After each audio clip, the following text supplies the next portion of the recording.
The envelope didn't look like anything special. It was the kind of plain off-white mail that usually ends up unopened in a kitchen junk drawer, a little curled at the corners, the ink slightly smudged by rain. But for Margaret Holloway, that envelope cracked open a silence she had carried for nearly 2 decades.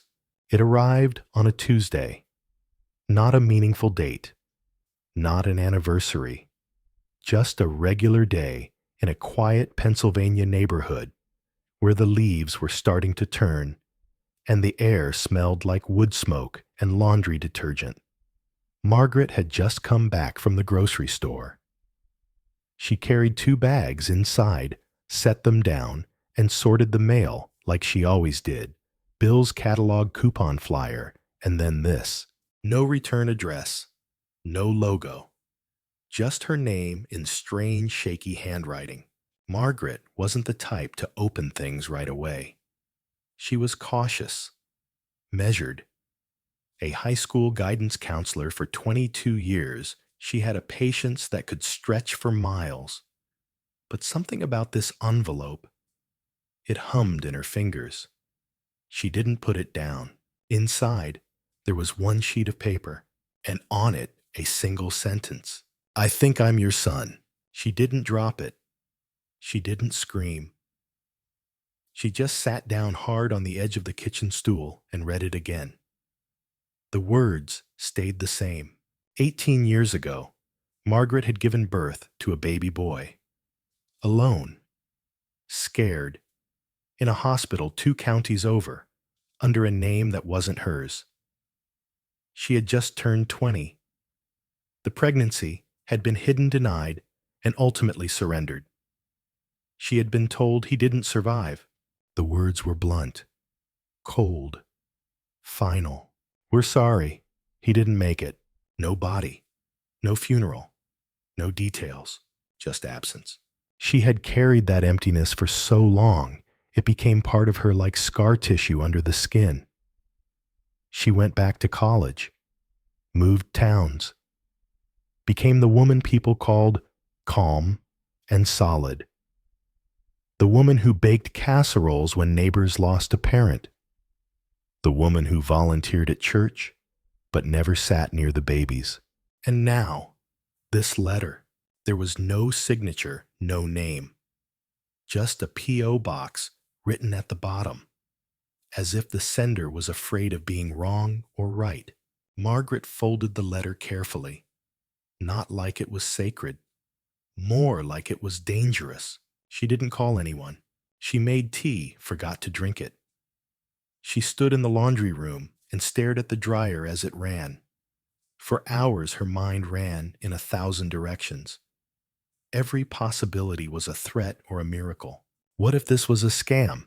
What if someone knew her past, a past she never talked about, and was using it to hurt her? But what if it was true?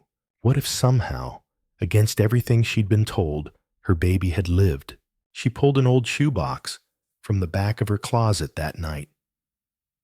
Inside was the only picture she'd ever saved, an ultrasound, black and blurry, dated June 4th, 2005. She ran her finger along the curve of the ghostly shape inside, blinking hard. She thought about writing back, then not writing back, then writing and never sending it. She wrote 3 different versions of a response, tore them all up. Finally, in the quiet before dawn, she sat down and wrote something simple. If you are, I want to know you. Please write back. M. She mailed it the next day. And then she waited. The days passed slowly. Fall bled into early winter. Halloween decorations went up and came down. Margaret kept living her life, working, shopping, listening to the kids at school talk about college and parents and all the things they took for granted. She checked the mail every day, sometimes twice, always pretending she wasn't hoping, until the second letter came. The second letter was longer. It arrived 12 days after she mailed hers late afternoon, just as the last slant of sun warmed the edge of her porch. This time, the envelope was thicker with careful handwriting and a real return address in West Virginia.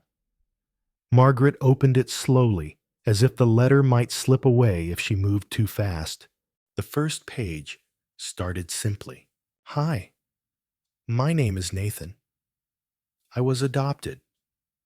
I've always known that. My parents are wonderful people, but they told me from the beginning that if I ever wanted to find my birth mother, they would help me. I'm writing because I think it's you. Margaret read the first paragraph 3 times, then set it down. Her hands shook. She poured herself water and forgot to drink it. Again, she picked the letter back up and continued. Nathan explained that he had just turned 18, a senior in high school. He liked photography, played rhythm guitar in a garage band, and volunteered at the local library after school.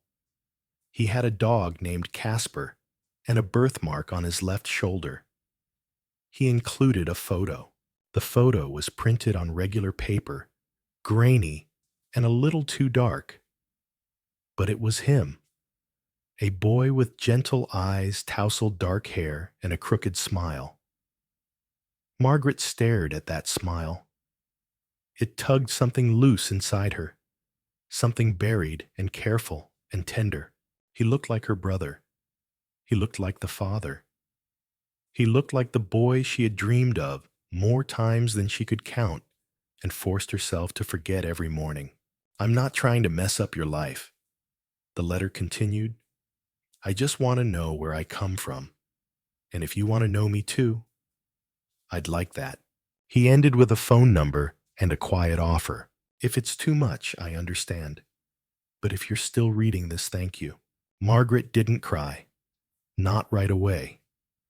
She read it all again. Underlined phrases held the photo like it might dissolve. Then she walked outside with the letter still in her hand, stood under the maple tree in her backyard, and finally sobbed. Grief and joy don't always know where to draw the line. She called her sister that night. She hadn't talked about the baby in years, not since their mother passed. But Sarah remembered. She had been the only one who knew. She came over, immediately brought tea, and banana bread sat on the couch while Margaret read the letter out loud. Do you believe it's him? Margaret asked. Sarah nodded, too choked up to speak. The next morning, Margaret called the number. She expected it to go to voicemail. She had a whole speech prepared, something polite and vague just in case. But he picked up. Hello. His voice was deeper than she imagined. Warm, nervous, young, but steady. She almost hung up. Almost. But instead, she said, Nathan. There was a pause. Then, Is this Margaret? And that was it. The conversation started clumsily. There were awkward pauses and careful phrasing. But soon they were laughing about nothing, crying without warning, filling in gaps. She told him what she had named him, Caleb. She said she had thought about him every single day. He said he always felt like someone was waiting for him, like some part of him lived in a quiet room with the light left on. They spoke for nearly 2 hours. When they hung up, she sat still for a long time, just holding the quiet. 2 weeks later, they agreed to meet in person. It would be in a public park, halfway between their towns, neutral ground, open space, no pressure. Margaret didn't sleep the night before. She picked out 3 different outfits, bought a new scarf, and cleaned her car, even though it didn't need it. When she pulled into the park, her heart was knocking against her ribs. She saw him before he saw her. He was sitting on a bench with a book in his hands, something old, maybe poetry. He looked up, and she knew. She stepped out of the car. He stood. Neither of them said anything at first. She just walked to him, and he walked to her, and they hugged. No cameras, no reporters, no dramatics. Just a mother and a son finding each other after 18 long, silent years. They sat on the bench for almost an hour before either of them remembered to eat. Margaret had packed a brown bag of sandwiches, peanut butter and jelly, just in case he had allergies she didn't know about. Nathan laughed when she offered them, said his adoptive mom made them the same way. The familiarity of it all felt strange, like finding a childhood song on a radio station you didn't know still existed. They talked about everything and nothing. Favorite books. Awkward high school dances. He told her about the old camera he thrifted from a flea market and how he loved taking photos of forgotten places, abandoned barns, train tracks, rusted mailboxes. She told him about the first book she ever fell in love with and how she'd never quite stopped writing poems, even if she never showed them to anyone. There were pauses between the words, but not the kind that made things uncomfortable, the kind that let things breathe. At one point, he reached into his backpack and pulled something out a stack of envelopes. 17 of them. One for each birthday, he said. His adoptive parents had kept them letters she'd written from the hospital when she was told he had died. They had never been sent. Somehow, through some legal misfire or human mercy, the nurse on duty had saved them, given them to the social worker. And somehow, they had made it to the people who raised him. I've only read a few, he said. I was waiting, hoping I'd get to read the rest with you. Margaret felt her breath catch. She hadn't seen those letters in 18 years. She thought they were gone, like everything else from that terrible day. She took the top envelope and turned it over in her hands. The handwriting was younger, shakier, but it was hers. She opened it. Dear Caleb. She couldn't read more than that. Her throat tightened. She handed it back, eyes shining. Maybe later, she said. Nathan nodded. They didn't need to rush. 18 years lost was already enough. They walked the park trail slow and quiet.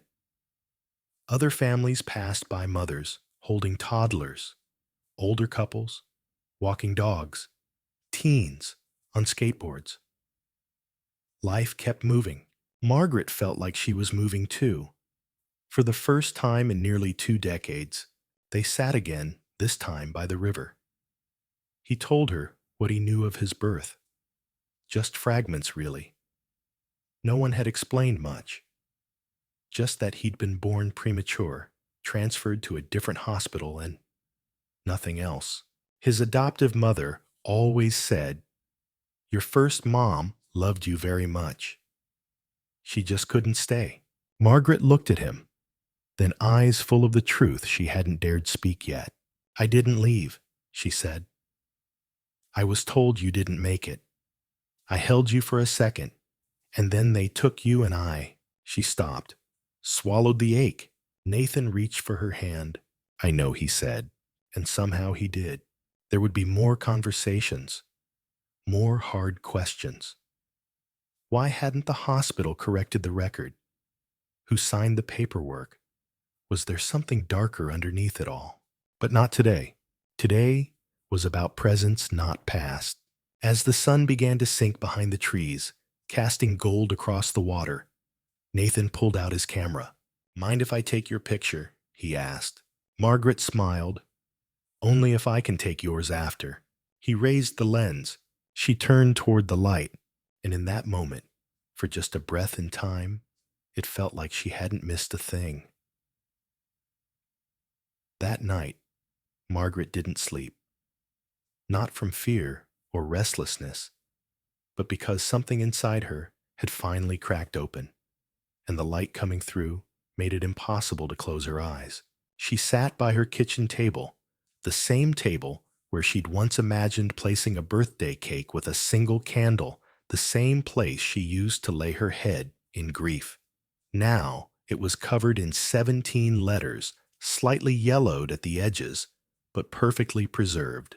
She read each one slowly, her own handwriting traveling through time. Some letters were full of hope, wishing her baby would grow tall and kind. Others, written during harder years, confessed the aching loss she had never learned to name out loud. There were no answers yet, no apologies from the hospital, no explanation for how a living child had been declared dead. But that didn't matter, not now, because the truth had found a way. When morning came, she brewed coffee and stared out the window. The street was waking up dogs barking sprinklers, ticking on a paperboy, tossing rolled-up headlines onto lawns that wouldn't care. Life ordinary and indifferent moving forward. And for once she felt part of it. Her phone buzzed, a text. "Nathan, are you free this weekend? My parents would really like to meet you." Margaret stared at the screen. Her breath caught again, but this time from something like joy. She typed back, "Absolutely. Thank you," then deleted it. She rewrote, "I'd be honored." Later that weekend, she stood outside a modest house on a quiet street. There were sunflowers in the yard and wind chimes on the porch. The front door opened before she could knock. Nathan's adoptive mother was nothing like she'd imagined and everything she'd hoped. Warm eyes, gentle voice, a kind of calm that came from years of holding space for hard things. They hugged, and Margaret broke, not from grief, from gratitude. Inside the house smelled like baked cinnamon and pine cleaner. There were photos on every wall. Nathan at 7 missing a front tooth. Nathan in a graduation gown. A photo of him holding a camera, eyes bright. They had loved him. Fully. Deeply. "I always wondered," his adoptive mom said as they sat down with tea, "if one day you'd come looking." Margaret shook her head. "I was told there was no one to look for." They didn't speak of blame. Not then. Maybe not ever. Instead, they shared stories. Small ones. Favorite foods. First words. The time Nathan tried to build a rocket out of soda cans and nearly blew up the garage. Margaret laughed until she cried. Later, as the sky turned amber and dinner turned to coffee, Nathan pulled something from a box in the living room. It was a tiny knitted cap, faded blue, frayed at the edges. "We found it in the adoption box," his mother said. They said it was what he wore home from the hospital. Margaret reached out, fingers trembling. She remembered it. She had knitted it herself on a rainy night, stitch by stitch. The weight of it in her hands now undid something heavy and long sealed. That night, as she left, Nathan walked her to her car. The wind was gentle, the sky a curtain of stars. "You know," he said, "you don't have to wait another 18 years to write." Margaret laughed.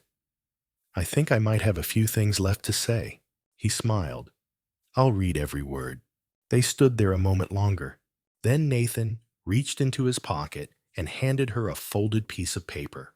It was blank. "What's this?" "Page 1, he said. "Your next letter." And for the first time since she left that hospital nearly 2 decades ago, Margaret felt like a mother again, not just in memory, but in motion. She didn't know what to write. That blank piece of paper sat on her desk for 2 days, untouched, except for the times she moved it to dust the table or lay her keys beside it. Margaret kept glancing at it, like it might write itself, like it might whisper the words she'd spent half a lifetime holding inside. But paper doesn't speak, and for a long time, neither could she. On the 3rd morning, she woke before sunrise. The house was still and soft.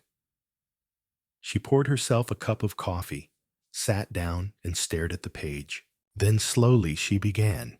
"Dear Nathan," she wrote, "I don't know if this is a letter or a story or just a list of all the things I never got to say. But I want to try." And she did. She wrote about the first ultrasound, how she'd cried when she saw his heartbeat flicker like a tiny star. She wrote about the stuffed bear she'd bought before he was born and how it still sat in the back of her closet, untouched, wrapped in tissue paper. She wrote about the silence after the delivery, how no one met her eyes, how the nurse took her hand and whispered, "I'm so sorry," like it was a prayer she'd said too many times before. And then she wrote about the years that followed, the birthdays she spent alone, the ache that lived behind every smile, the hope she tried to kill and failed again and again. "I don't know who decided I wasn't meant to have you," she wrote, "but I never agreed. And now, maybe I don't have to." By the time she finished, the sun had climbed into the sky and her coffee had gone cold. She didn't reread what she'd written. She just folded the letter and placed it in an envelope. This time, she knew where to send it. That afternoon, she drove to the post office and stood in line behind a man buying stamps and a child clutching a package wrapped in stars. When it was her turn, she handed over the envelope with both hands. "First class," she said. She walked out into the sunshine, feeling lighter, as though the letter itself had lifted something from her. Later that night, Nathan texted her, "Nathan, got your letter.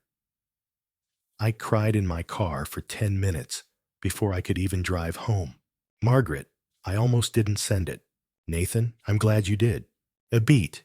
Then, "Nathan, can we meet again? I want to show you something." Margaret didn't hesitate. She found herself the next morning at a park she hadn't visited in years.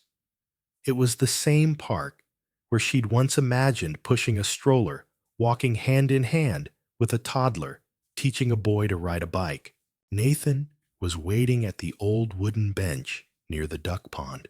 He was holding a photo album. My mom kept everything he said sitting beside her. Every picture, every drawing, every note. "I want you to see it. All of it." Margaret turned the pages slowly. There was Nathan at age 2, covered in spaghetti sauce and laughing. At 5, missing a front tooth and holding a balloon. At 10, standing on a stage with a violin in his hand. "You played music?" she asked.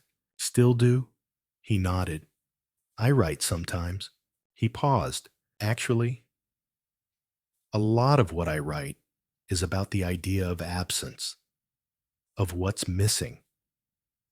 I guess I was trying to understand something I didn't know I was missing." Margaret blinked away tears. "You were always meant to be found," she whispered. Nathan reached into the back of the album and pulled out a photograph. It was different from the others, older, faded, creased along one edge. It was her. A nurse must have taken it. Margaret, exhausted, but beaming, holding a newborn, swaddled in a pale blue blanket. "This is the only thing I had from that day," he said. "My mom said the agency sent it with the paperwork." Margaret held the photo like it was made of glass. She didn't know how it had survived, but somehow it had. Like him, like her, like the connection between them, frayed but never broken. The sun dipped behind the trees, casting long shadows on the grass. "I don't want this to be a one-time thing," Nathan said softly. "It won't be," Margaret replied, because now they had years to catch up on, stories to trade, birthdays to reclaim, and maybe, just maybe, a future to build. Margaret hadn't realized how loud the world could be until it softened again. It had been 3 weeks since that first real meeting with Nathan, and something had shifted in her daily rhythm. Mornings no longer opened with that small, cold ache beneath her ribs. Evenings didn't echo quite so hollow. She found herself buying two of things out of habit: two croissants, two coffees, two movie tickets. It was as though some part of her had already decided, I have a son again. But it wasn't simple. Nothing that breaks and then finds its way back ever is. Nathan was kind, thoughtful, and funny in a quiet, understated way. But he was also cautious, like a boy still checking for cracks beneath his feet, even when the ground felt firm. Margaret noticed how he flinched when she hugged him too long, how he sometimes hesitated before calling her mom, even in texts. And she didn't push. She remembered that healing isn't a finish line.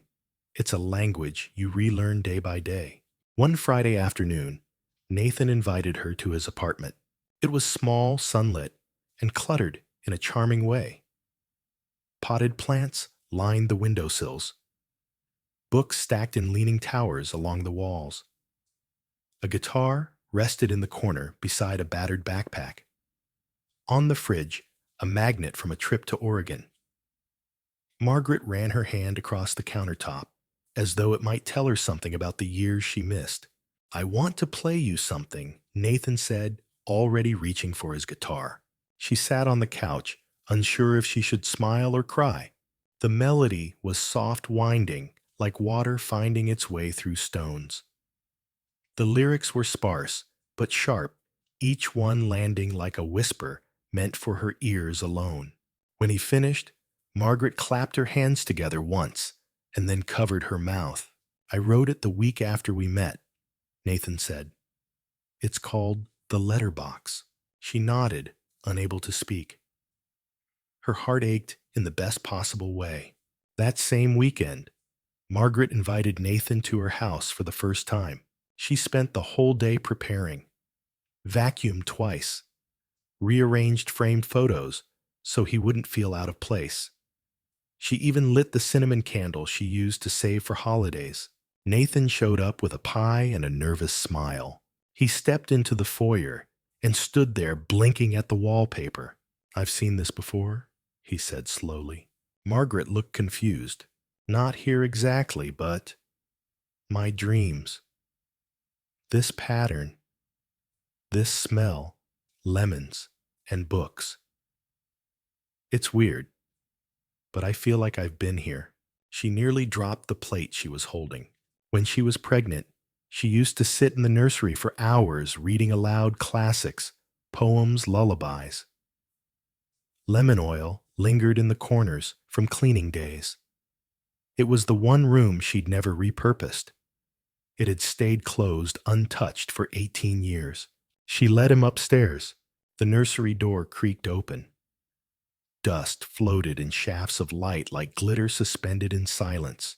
A mobile of stars still hung from the ceiling. Nathan stepped inside slowly. Then he turned to her and whispered, I remember this, not as a fact, not as a picture, but as a feeling. Something ancient, cellular, a soul memory. She reached for his hand, and this time he didn't flinch. They sat there for a long time. No words, just shared presence, just breathing in the same quiet air. Later, as they walked back downstairs, Nathan paused in the hallway. What's this? He asked, pointing to a small framed certificate. Margaret smiled. That's your birth announcement. The hospital gave it to me the day you were born. He stared at it. Can I keep it? Of course. That night, after he left, Margaret stood by the window, watching the taillights disappear down the street. She thought about how much she'd lost, but also about what she was gaining. Not just a son, not just a second chance, but the slow, sacred return of a life that still had room for beauty. 3 days later, Margaret found herself staring at the envelope again. It sat on the kitchen table like a second heartbeat, pale and plain, with no return address, just like the first one. She hadn't opened it yet. It had come that morning, slipped through the mail slot with a faint rustle. Her fingers had trembled as she picked it up the way they had when she was 22, clutching the first hospital file they told her not to read. Now, 18 years and one miraculous reunion later, another letter had arrived. This one wasn't from Nathan. It was typed, neat, cold, but the contents burned. Margaret finally unfolded the page and began to read. You found him, but you don't know everything. Look behind the mirror in the nursery. She froze. Her first instinct was fear, then disbelief, then something deeper, anger wrapped in concern. Was someone watching them? Was this a cruel prank? She picked up her phone and almost called Nathan, but something inside her maternal instinct maybe stopped her. This was her house. This was her past. And maybe it was her responsibility to uncover the last of it. The nursery still smelled faintly of dust and lemon. She stepped in, slowly glancing around, like she was stepping into a storybook she no longer remembered writing. The mirror above the small dresser had been there since the beginning. It was framed in soft ivory-painted wood, shaped like a sunburst, an old flea market find from her first trimester. Her hands reached out before her brain caught up. She lifted the mirror off the wall. Behind it, taped to the plaster, was a yellowed envelope. She peeled it free. Inside, a photograph and a note. The photo showed a nurse she didn't recognize, smiling, holding a newborn. The baby wasn't Nathan. The baby was wearing a different wristband, different hat, different face. The note said, "You were never supposed to see this." Margaret sank to the floor, her breath leaving her all at once. Her hands were shaking again, but this time not from hope. From the sensation that reality had just cracked open beneath her. Had there been two babies? Had someone switched them? And if so, who? And why? 1,000 memories raced backward in time. Every foggy hospital moment, every strange silence, every cold look exchanged between the nurses when she had asked too many questions back then. Was Nathan really hers? Or was someone else's story tangled into hers? Her heart knew the answer already. Yes, he was hers. Not because of blood or paperwork, but because of the way he looked at her. Because of the song he wrote. Because of the lemon-scented wallpaper he remembered from a dream. Still, she had to know, and the only way to find out was to go back to where it started. The hospital hadn't changed much. St. Agnes General still loomed like a half-forgotten memory on the east side of town, red brick black shutters, and the same faded blue letters above the entrance. Margaret hadn't been back since the week they told her Nathan was gone. She remembered the halls as a blur of white coats, whispering nurses, and her own sobs echoing into nothing. But now, nearly 2 decades later, she stepped through the automatic doors with something she hadn't had then. Questions, and a name, taped to the back of that old photo scrawled in the corner. E. Carson, NICU, 2005. Margaret had spent the last day combing through old newspaper clippings, hospital archives, anything that might tell her who this woman was.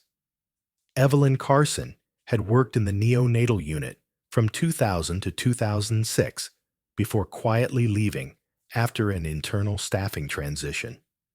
No other information. No address. No obituary. No LinkedIn.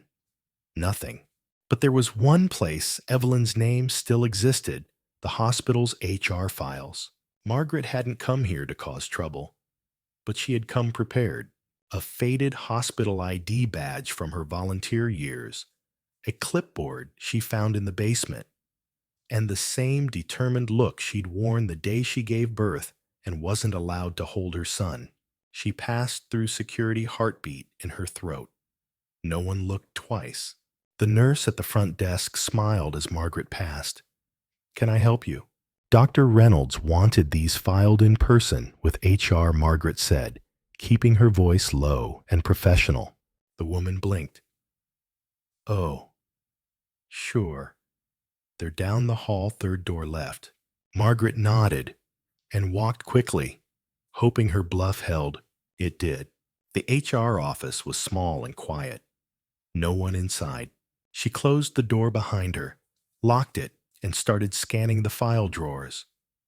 C for Carson. Drawer 3. She pulled it open. There she was. Evelyn Carson. Photo, address, emergency contacts, and one disciplinary memo dated June 2005. Subject: unauthorized visitation in NICU. Nurse Carson found alone in secure wing at 2:17 a.m., claiming to check vitals on infant Prescott. No supervising physician present. Security footage reviewed. No evidence of harm, but protocol violation logged. Infant Prescott. That was Nathan's name on the records. Margaret read it twice. 3 times. What had Evelyn been doing there at 2 a.m.? And why had the file stopped just a month after that? She photocopied the document, tucked it in her coat, and slipped back out the side exit unnoticed. The air outside hit her like a wave. Something had happened that night in the NICU, something they had buried. And the woman in the photo, the one holding the wrong baby, might be the only one who knew why. She had to find her. But Evelyn Carson hadn't left a trail. No phone, no email, just one address from 2006. A house by the river, an hour outside town. Margaret didn't hesitate. She got in her car, turned the key, and drove. The road curved along the riverbank like a ribbon of memory, long, winding, and strangely familiar.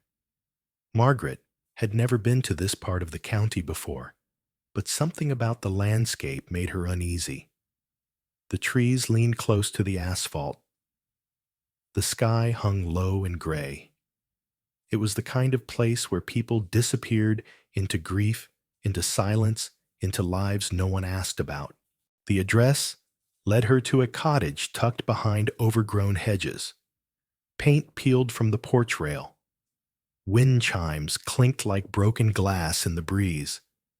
A single car sat in the driveway, dusted with pollen, and leaves its tires nearly flat. She hesitated. What was she even expecting? That this Evelyn woman would answer the door and say, "Yes, I stole your baby, and here's why." Still, Margaret had come too far to turn back now. She knocked once, twice, a shuffle inside. Then the door opened. A woman stood there, thin and pale, with silver-streaked hair pulled back into a fraying bun. Her eyes, once likely sharp, now looked hollowed by years of solitude. "Yes," she asked, voice rasping with age and cigarettes. "Are you Evelyn Carson?" Margaret asked, heart pounding. The woman blinked slowly, then nodded. "Depends who's asking." Margaret swallowed. "My name is Margaret Prescott. I think you were there the night my son was born. June 3rd, 2005. St. Agnes General." A long pause. Then the door creaked open wider. "Come in." The inside of the house was dark, dusty, and filled with the scent of old fabric and regret. Papers lined the dining table. Photographs, most black and white, some blurred, were stacked in piles like evidence. A single lamp illuminated a yellowed notebook filled with scribbles. Evelyn sat across from her. Her fingers trembled. "I knew someone would come," she whispered. "Eventually." Margaret waited. "You were never supposed to know," Evelyn said. "That's how it works. They write the paperwork. They change the names. They don't ask why." Margaret's breath caught.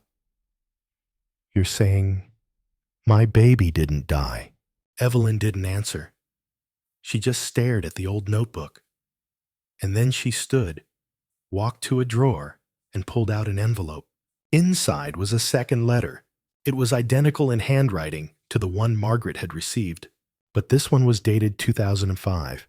She held it carefully. To the mother of the child in crib 12B, I am so sorry. What was taken from you should never have been hidden. Someday he will find you. Or you will find him. Until then, forgive me. E. Tears welled in Margaret's eyes. Crib 12B. That was Nathan's. What happened? She whispered. Tell me everything. Evelyn sat back down, hands wringing together like broken wings. There was a man, she said. A visitor. Dressed like a chaplain. Said he was praying over the babies. I didn't question him.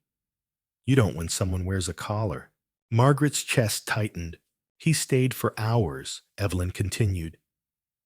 And when I came back from break crib, 12B was empty. The chart was gone. The security cameras were under maintenance, they said. The next morning, they told me the child had died.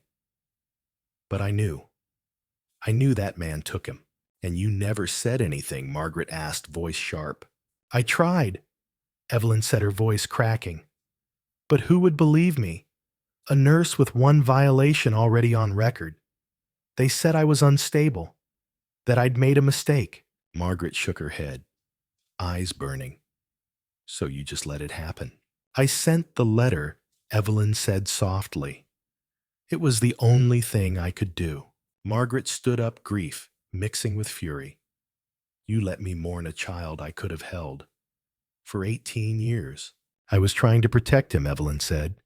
Whoever took him had power, money. I couldn't stop them. Silence fell like a weight between them. Outside, a dog barked in the distance. Margaret turned to leave, but Evelyn grabbed her hand. There's more, she said. I kept something.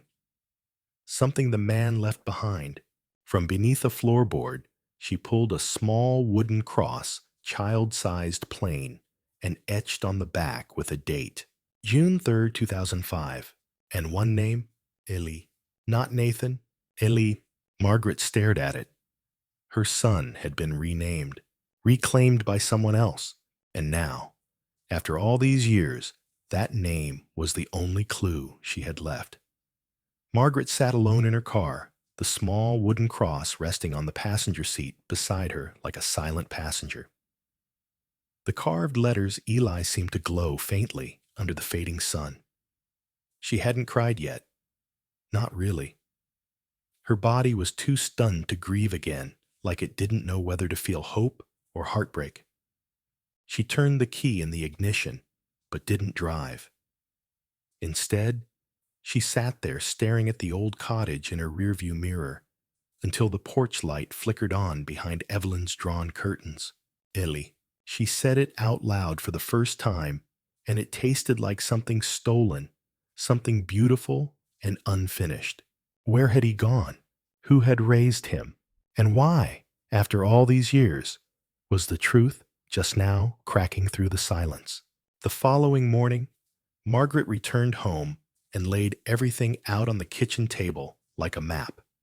The letter, the second envelope, the wooden cross, the old hospital pamphlet from her birth stay at St. Agnes General still creased from years of being handled.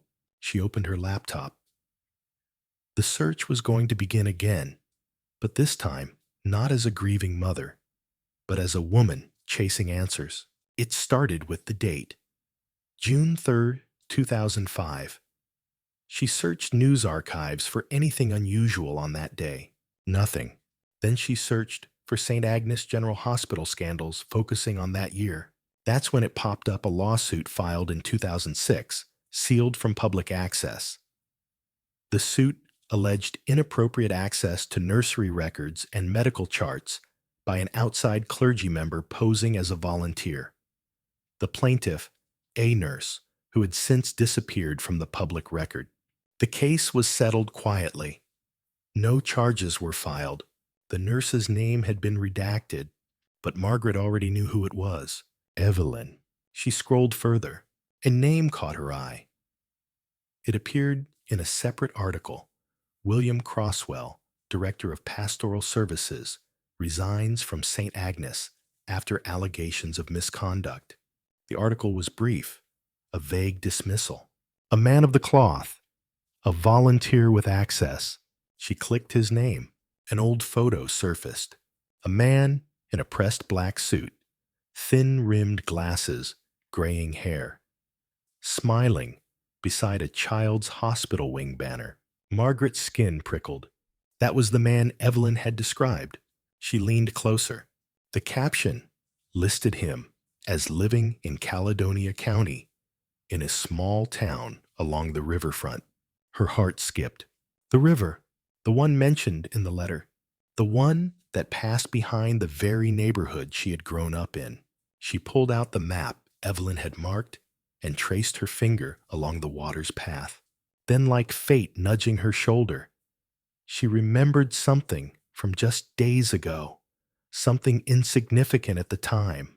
A local news story about a washed-up Bible, an old water-damaged children's Bible found lodged between two stones near the old mill bridge, barely legible, but still containing one name on the inside cover, Ellie Prescott.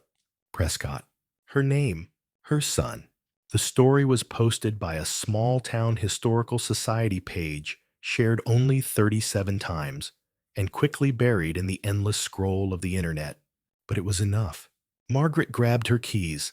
She didn't tell anyone where she was going. She didn't pack a bag. She simply got in the car, heart pounding, and drove toward Caledonia. The sun was just dipping when she reached the riverbank. The water shimmered gold, deceptively calm. The bridge loomed ahead, aged and rusted. Below, people jogged, walked dogs, fished from the embankment. But Margaret wasn't looking for scenery. She was looking for a past buried under time and secrecy.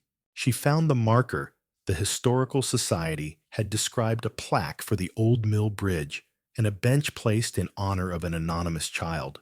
There, tucked behind a cluster of rocks, wrapped in plastic and sealed with twine, was the Bible. Still there, still waiting. Her fingers shook as she pulled it free. The water had blurred most of the ink, but one thing remained clear.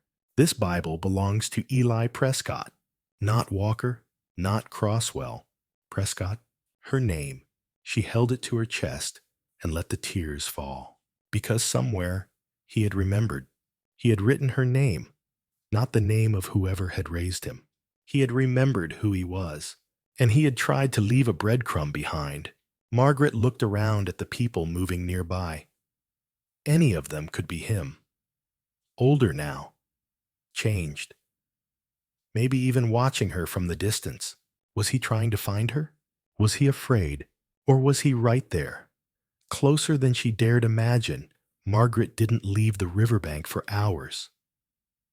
She sat on the bench with the Bible clutched to her chest, like it was a living thing, her mind spinning in every direction at once. What had happened after that hospital room 18 years ago? Had Eli been taken that very day? Or did someone manipulate the system, placing him elsewhere under falsified records? And if William Crosswell really had played a part, why, what did he gain from raising a child who wasn't his? And where was Eli now? Margaret didn't have those answers, but she did have the first clue that Eli had tried to leave. A message, a gesture. The Bible wasn't just a keepsake, it was a signpost. One deliberately placed. It was Evelyn who had mentioned the idea of breadcrumbs. Margaret now believed her completely. She no longer thought Evelyn was just a grieving nurse racked by guilt. Evelyn had known something, maybe more than she'd said, and perhaps she'd kept quiet all these years to protect Eli. Or herself. Margaret returned to her car and began a new kind of search. She pulled up the town's public directory and typed in Crosswell. No matches. She tried Eli Walker. Too many matches nationwide. Nothing helpful. Then she remembered something Evelyn had mentioned in her letter. He called himself Eli Wren for a time. A name may be chosen to feel free, like the bird. She typed it in. One result, Eli, Wren River Arts, Co-op, Caledonia, Vermont. Listed as artist in residence, age 18, special interest in woodworking and reclaimed materials. Margaret's breath caught in her throat. She clicked the listing. A web page opened with a slideshow of photographs from community workshops and installations. In one of the images, a young man in a green flannel stood beside a carved sculpture, something wooden and sharp and strange. The caption read, Eli Wren, The Unfinished House, 2023. She zoomed in on his face, the shape of the eyes, the curve of the jaw, the way his mouth tilted to the right when he smiled. She'd only seen him once, swaddled and silent moments before a nurse took him away. But a mother remembers. A mother knows. She whispered, That's you. The listing included an address for the co-op's main workspace. No phone, no email. Just an open-door policy, visitors welcome from 9 to 5. Margaret didn't wait. The next morning, just after sunrise, she drove to the address. It was a converted barn, surrounded by wildflowers and art installations made from riverwood. Sculptures towered like watchmen across the gravel drive. She walked slowly toward the building, the Bible tucked under her arm. A bell chimed as she pushed open the door. Inside smelled like sawdust and lavender oil. The space was open and sunlit with workbenches scattered throughout, and an enormous tree sculpture rising from the center of the floor. A woman with paint-streaked jeans looked up from her canvas. You here for the tour? Margaret shook her head. I'm looking for Eli. The woman's eyes softened. He's in the back. Third stall. He usually doesn't talk much this early. Margaret nodded.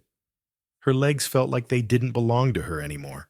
She followed the narrow hallway until it opened into a quieter space full of half-finished projects and tools. Wood shavings littered the floor like snowfall, and there he was, Eli, now nearly a man. Taller than she expected. He had shaggy brown hair and sleeves rolled up to his elbows, revealing ink-stained wrists. He was sanding a piece of wood, calm-focused. Margaret stood there for a long moment before she could speak. Eli, he looked up startled. Their eyes met, and something passed between them. Recognition that didn't need to be explained. He stood. She didn't move. He looked at her puzzled, then at the Bible in her arms. Slowly, his face changed. He blinked like he was trying to see something buried in memory. You found it, he said, voice barely above a whisper. Margaret nodded, tears already pooling. I didn't know if you'd ever... Her voice cracked, and she took a shaky breath. I'm your mother. He didn't speak. He didn't move. But he didn't walk away either. Instead, he looked down at the wooden carving he had been working on, a small house, tilted unfinished. I always thought something was missing, he said quietly. I never stopped looking, she answered. Eli stepped forward slowly. There was no movie moment, no sweeping hug, just silence. And then gently, like he wasn't sure if it was real, he reached for her hand. Their fingers met. They stood there, hand in hand, in the quiet hum of sawdust and morning light. Margaret wasn't sure how long they stayed that way. Minutes, maybe more. She didn't cry right away. She didn't rush in. It was like standing at the edge of something sacred, something too fragile to disturb. I remember the river, Eli said softly. Margaret looked up at him, startled. You do? Not clearly. Just sounds. Water. Voices. A woman. Humming. Margaret felt her breath catch. That was me. I used to sing to you when we walked by the river trail. I was trying to calm you. Eli's eyes flickered with something behind them. Maybe grief, maybe hope. I always thought I imagined it. Like a dream I made up when I was little. No. Margaret gave a small broken laugh. It was real. Eli sat on the edge of the workbench, fingers threading together. He didn't look at her. They told me I was adopted when I was 12. Said my parents had disappeared before I could remember. But there was no story, no names, just silence. Margaret's hand pressed to her chest. They lied. I figured that out later. I started digging, asking questions. Then I found something in the attic. He rose, walked to a worn metal cabinet, and returned with a folded piece of paper. It was hidden inside a hollowed-out book. Margaret opened it slowly. A birth certificate. Ellie James Walker. Mother Margaret Elaine Walker. Father, name left blank. Issued 2005. Her eyes filled. This is it. This is you. Eli nodded. I didn't know what to do with it. It felt like a ghost. Did you leave the Bible in the river on purpose? She asked. He looked surprised. No. He shook his head slowly. No. I had it with me during one of the art walks last year. I carry it sometimes. It's like, I don't know. It keeps me tethered. But it must have fallen out of my pack when I was sketching by the bridge. Margaret's heart pounded. So it wasn't a message. He smiled faintly. Maybe not on purpose, but maybe it still found its way. Silence again. But now it was warm, full. The kind of silence that could hold years inside it. I want to know you, she whispered. Eli swallowed. I want to know who I am. She reached into her coat pocket and pulled out a folded photo. This was you. Before the hospital. The day you were born. He studied it. The baby wrapped in blue, a small tuft of dark hair visible. A woman's hand cradling the head, hers. I've always wondered, he said. You don't have to anymore. He nodded, blinking fast. I don't know how to do this, he added. Me neither, Margaret replied. But maybe we don't have to rush. Outside, the wind rattled against the barn windows. Inside, a woman and her grown son stood together for the first time in nearly 2 decades, and everything unfamiliar somehow felt like home. They sat down on 2 wooden stools by the window, the Bible resting between them. Can I show you the house I'm building? Eli asked. She nodded. He opened a sketchbook, dozens of pages of blueprints, pencil lines, and hand-drawn renderings of cabins' porches, stained glass windows. It wasn't just a house. It was a memory piece by piece. It's not finished, he said shyly. That's okay, Margaret replied. Neither am I. Eli turned the page. On the next sketch was something different. Not the clean lines of architecture, but a drawing in charcoal. A woman standing by a mailbox, the wind lifting her coat, a letter in her hand. Margaret stared at it, speechless. It was her. I drew this the night after I saw you, Eli said. Before I even knew your name. Something about your face. It just wouldn't leave my mind. Margaret reached out and touched the edge of the page. I waited so long for you to find me. And all this time, you were trying too. They sat there in a stillness that was no longer silence, just space, for breath, for understanding. Margaret felt the years catch up all at once, heavy and light at the same time. Eli flipped a few more pages, revealing other sketches, his memories of dreams, pieces he couldn't explain, but had carried his whole life. A riverbank, a cradle the corner of a sunlit kitchen window. You remembered, she whispered. Not always clearly. Sometimes just flashes. But they felt real. Like places I'd actually been. She nodded, wiping her eyes. You were there. You were mine. He looked at her, really looked. And you're mine too. They packed up slowly. Neither of them wanted to rush, like moving too quickly might scare the moment away. Margaret walked with him across the gravel drive toward the small pickup truck he'd arrived in. The Bible wrapped in a scarf rested gently on the dashboard. I don't know what the future's supposed to look like, Eli said, hands in his jacket pockets.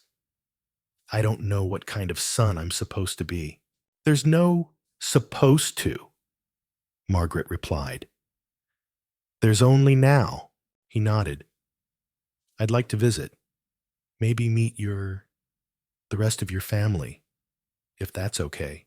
It's more than okay. He smiled almost shyly. I'm not good at big dinners. We can start with tea. That made him laugh, a real full laugh. She hadn't heard that sound in 18 years, but something in her heart still remembered it. As he got into the truck, Margaret rested a hand on the door. Can I call you? Sometimes. I'd like that. And if you want, you don't have to call me anything right away. But someday. I think I already know, Eli said, voice steady. You're my mom. The truck pulled away slowly, the tail lights flickering as he rounded the bend. Margaret stood in the middle of the gravel, her hands wrapped around herself, smiling through her tears. The wind carried the sound of birds from the trees, the smell of fresh earth rising after the storm. She turned back to the barn, the sketchbook still under her arm. There, in the quiet of a spring morning, life had stitched itself back together, not perfectly, not quickly, but with intention. Like a quilt passed between generations, frayed at the edges, but held with love. And somewhere in a house not far from the river, a boy who had once been lost was building a home, one beam, one drawing, one memory at a time.